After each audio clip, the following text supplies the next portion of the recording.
We know the road to recovery is a long one, and many hit hardest by the flooding have questions about the process of cleaning up and getting help. All week on 3 News Now this morning, we've been talking to experts about that process. This morning, anchor Maya Sine sat down with an official from the Red Cross. As those devastating floods have hit many of our viewing area and beyond, one organization that's been on the ground nonstop offering relief and support is the Red Cross. Joining me now is Wason Dunn, lead volunteer for the local chapter of the American Red Cross, to talk about their efforts and how more people can get involved in helping those affected. Good morning, Wason. Thanks for being here. Good morning. So I know that you've been out in the field and kind of working quite a bit. From the perspective of the Red Cross, can you tell me some of the devastation that you guys have seen? Well, the damage and the losses of the people affected have really been heartbreaking. We did an aerial damage assessment survey before we could even get access to some of these sites, and to see the amount of water, to see the number of homes affected was really quite emotional.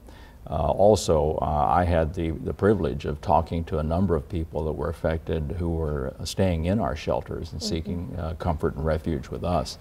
And the amount of loss, the suddenness of it, just the whole emotional impact has been very severe. You know, and again, this was so unexpected and it hit so widespread, 2 states. How quickly did the Red Cross have to assemble to be able to provide shelter and basic necessities for a lot of these people impacted? Well, the Red Cross has a great deal of experience responding to these sorts of things, but it is definitely a challenge. We had to scramble initially to respond with just our local staff and local volunteers, and then start the process of bringing in reinforcements really from throughout the country. Right now, as we speak, we have approximately 250 volunteers and staff from all around the country working.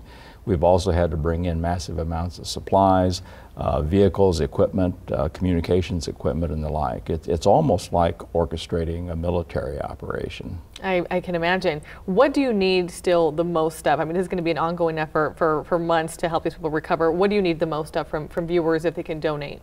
Well, the best way to help right now is really 3 different things. First and foremost, financial donations are always needed and always the best, because those can be used to acquire whatever resources we need, whether it's equipment, supplies for people, food, and the like. So to donate, people can go through a number of different channels. One is to donate online by going to redcross.org/donate and select disaster relief. You can also call 1-800-RED-CROSS to donate by phone, or if you want to do a quick $10 text donation, you text Red Cross to 90999.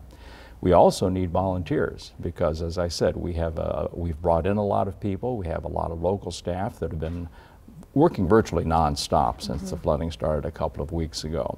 People who are interested in volunteering should go to 1-800-REDCROSS.org and apply to be a volunteer.